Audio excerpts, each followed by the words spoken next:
people on that side of the House didn't want to hear it at the time. The bottom line here at Ceann Comhairle is that the Minister shifted her position from one whereby she was in a blocking minority with other countries to one where she went and accepted the compensation.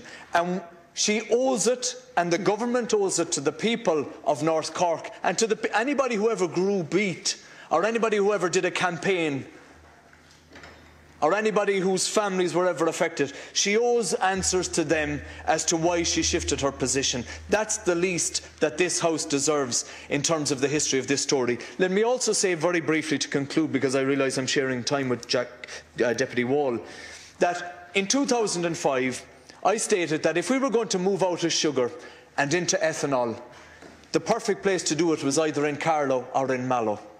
We now see where we're importing into Whitegate, and I stated this, and the Labour Party put forward an amendment on the biofuels obligation bill calling for a tariff to be placed on ethanol which we're importing into this country so we could stimulate local production.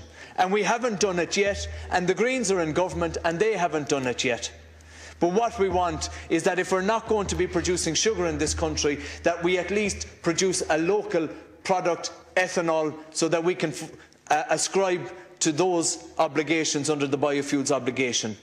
And that's the least that this government owes us in terms of an explanation as to their position on this matter. Thanks, Deputy.